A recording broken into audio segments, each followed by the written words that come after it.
नमस्कार, आप देख रहे हैं एनएमएफ न्यूज। आपके साथ मैं हूं नम्रता चौधरी और एक बार फिर आज बात करने जा रहे हैं महाराष्ट्र की, मराठी की और इस पर विवादित बयान देने वाले नेताओं की। सबसे पहले तो यह समझ लीजिए कि मराठी बनाम हिंदी का विवाद थोड़ा थोड़ा थमने लगा है। आप जानकर हैरान होंगे और शायद खुश भी कि महाराष्ट्र से कम ऐसी तस्वीरें आनी अब बंद हो गई हैं जिसमें लोगों को मारा पीटा जा रहा था। और ये सारी चीजें कब हुई हैं? ये सारी चीजें ऐसे वक्त में हुई हैं जब राज ठाकरे ने खुद अपने कार्यकर्ताओं से कहा है कि मेरी परमिशन के बिना आप मीडिया से बात नहीं करेंगे, कुछ भी बयान नहीं देंगे, अपना रिएक्शन लोगों को नहीं दिखाएंगे। हालांकि अभी भी कुछ पुराने वीडियो सोशल मीडिया पर वायरल हैं, जैसा कि इससे पहले जो आप तस्वीर में देख रहे थे, इस तरह के कई वीडियोस वायरल हुए थे जिनके बाद महाराष्ट्र ही नहीं बल्कि महाराष्ट्र से बाहर निकल कर भी जो नेता हैं उन्होंने राज ठाकरे और उद्धव ठाकरे दोनों को गजब का धोया था। इनका आरोप यह था कि आखिर ये हो क्या रहा है। मराठी बुलवाने के नाम पर ये देखिए किस तरीके से डर बैठाया जा रहा था लोगों में। ये सब पुराने वीडियोस हैं, अब आने बंद हो गए हैं। कम से कम पिछले 2-3 दिन से तो हम देख रहे हैं कि सिर्फ जवाब पे जवाब मिल रहा है राज ठाकरे को, क्योंकि सबसे ज्यादा उन्हीं की पार्टी के नेताओं ने ठेका ले लिया था। ऐसा लग रहा था कि समाज के और मराठी भाषा के सबसे बड़े ठेकेदार मनसे कार्यकर्ता ही थे। मनसे कार्यकर्ताओं ने सड़क पर उतरकर, बैंकों में घुसकर, कभी रिक्शा वाले को पकड़ लिया, कभी किसी महिला को पकड़ लिया कि भैया दो बोलो, मराठी बोलो, लेकिन उसके बाद जवाब उन्हें हिंदी में मिला। मराठी में जवाब मांग रहे थे लेकिन मिला हिंदी में। लेकिन उसके बाद अब जरा ये तस्वीरें देखिए, ये सब भी ऐसी ही तस्वीरें निकलकर सामने आई हैं। लेकिन अब राज ठाकरे और उद्धव ठाकरे दोनों बैकफुट पर आते दिख रही हैं और मराठी विवाद हो सकता है आने वाले वक्त में शांत हो जाए। लेकिन निशिकांत दुबे चुप होने का नाम नहीं ले रहे। वो निशिकांत दुबे जिन्होंने अभी कुछ दिन पहले पटक पटक कर मारेंगे जैसा बयान दिया था, उन्होंने एक बार फिर से बयान दिया है। इस बार उन्होंने अपने बयान में अंबानी की एंट्री करा दी है और इसी के साथ उन्होंने ये भी कहा है कि मैं बार बार आपसे कह रहा हूं कि आप माहिम में जाइए ना, मुसलमानों को पकड़िए। वो बोलते हैं क्या मराठी? वहां तो आपकी जाने की हिम्मत नहीं है। आप गरीबों को क्यों पीट रही हैं? एक बार फिर राज ठाकरे और उद्धव ठाकरे को चैलेंज करते हुए उन्होंने कहा कि राजनीति के लिए गरीबों को आप क्यों पीटते हैं? मुंबई में मराठी नहीं बोलने वाले मुकेश अंबानी और एसबीआई के चेयरमैन भी रहते हैं, उन्हें कुछ कहने की हिम्मत है क्या? आपको बता दें, गुरुवार को निशिकांत दुबे सिक्किम पहुंचे थे। यहां पर उन्होंने कहा कि भाई आजादी के आंदोलन में महाराष्ट्र का बहुत बड़ा योगदान है। जैसे मराठी भाषा का सम्मान है वैसे तमिल का, तेलुगु का, कन्नड़ का सम्मान है। जिस तरह से उनकी रीजनल लैंग्वेज है और उन्हें अपनी भाषा से प्यार है, उसी तरह बिहार, मध्य प्रदेश, राजस्थान, झारखंड, यूपी, सब लोगों को अपनी भाषाओं से प्यार है, हिंदी से प्यार है। यदि भाषा के आधार पर ठाकरे परिवार मारपीट करता है तो हमारी बर्दाश्त के बाहर है। और फिर उन्होंने कहा कि मेरे बयान को तो तोड़ मरोड़ कर पेश किया गया। महाराष्ट्र का इस देश की इकोनॉमी में योगदान है, उससे कोई इनकार नहीं कर सकता। हम ये कर रहे हैं, मुंबई या महाराष्ट्र जो टैक्स देता है उसमें पूरे भारत का योगदान है। इसका मराठा या ठाकरे परिवार से लेना देना नहीं है। महाराष्ट्र में कौन टैक्स देता है? जैसे स्टेट बैंक ऑफ इंडिया का हेडक्वार्टर महाराष्ट्र में है, एसबीआई सबसे ज्यादा टैक्स देता है और ये महाराष्ट्र के खाते में जाता है।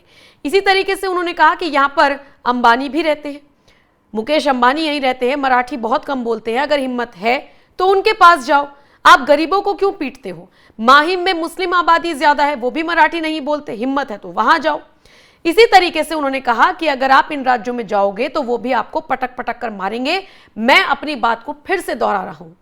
आपको बता दें, हाल ही में निशिकांत दुबे ने इसी तरीके का बयान दिया था तो खुद बीजेपी नेताओं ने भी उनसे किनारा कर लिया था। किनारा इसलिए किया था क्योंकि मराठी और महाराष्ट्र के लोगों पर भी वो टीका टिप्पणी करते हुए नजर आए थे, जिसके बाद अब उन्होंने सफाई पेश करते हुए कहा कि मेरे बयान को तोड़ मरोड़ कर पेश किया गया। बहरहाल अब अंबानी की एंट्री कराते हुए निशिकांत दुबे ने क्या कुछ कहा है, आइए एक बार सुन लीजिए आप निशिकांत दुबे ने क्या कुछ कहा है। जो आपका महाराष्ट्र को लेकर जो टिप्पणी था उसमें संजय राउत का जो स्टेटमेंट आया है, क्या कहना है? देखिए, इसी टिप्पणी पर मुझे कुछ नहीं कहना है। जहां तक सवाल है कि मैंने क्या कहा, मैंने कहा कि महाराष्ट्र का आजादी के आंदोलन में बहुत बड़ा योगदान रहा। मराठी भाषा जो है, जैसे मराठी भाषा का सम्मान है, मराठी का सम्मान है, कन्नड़ का सम्मान है, तमिलियन का सम्मान है, तेलुगु का सम्मान है, उसी तरह से जैसे उनकी वो रीजनल लैंग्वेज है, जैसे उनको अपनी भाषा के प्रति प्यार है, उसी तरह से बिहार के लोग होंगे, उत्तर प्रदेश के लोग होंगे, झारखंड के लोग होंगे, मध्य प्रदेश के लोग होंगे, राजस्थान के लोग होंगे, उनकी भी अपनी भाषा है, उनकी हिंदी भाषा है। तो किसी भाषा के आधार पर यदि ये लुम्पेन एलिमेंट ठाकरे परिवार जो है यदि मारपीट करता है तो हमारे बर्दाश्त के बाहर है। दूसरी बात मैंने कही जिसको कि बड़ा तोड़ मरोड़ कर पेश किया गया कि महाराष्ट्र का इस देश के इकोनॉमी में बड़ा योगदान, उससे कोई डिनाई नहीं करता।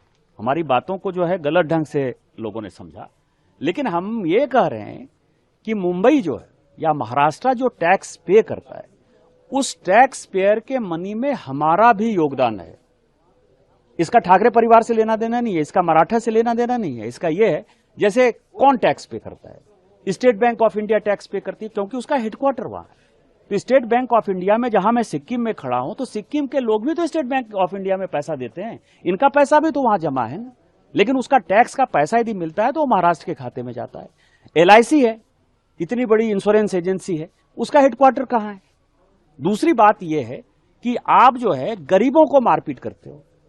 वहां जो है मुकेश अंबानी साहब रहते हैं, मराठी तो बहुत कम बोलते हैं, हिम्मत है तो जरा उनके पास चले जाओ। माहिम में जो है सारे मुसलमान हैं, हिम्मत है तो तुम वहां चले जाओ। स्टेट बैंक ऑफ इंडिया का चेयरमैन मराठी नहीं बोलता है, वो तो आंध्र का है, तेलुगु बोलता है बेचारा, आप उसको जरा मारपीट करके देखो। LIC का जो चेयरमैन है वो नॉर्थ ईस्ट का है, भानु जरा उसको जरा मारपीट करके देखो।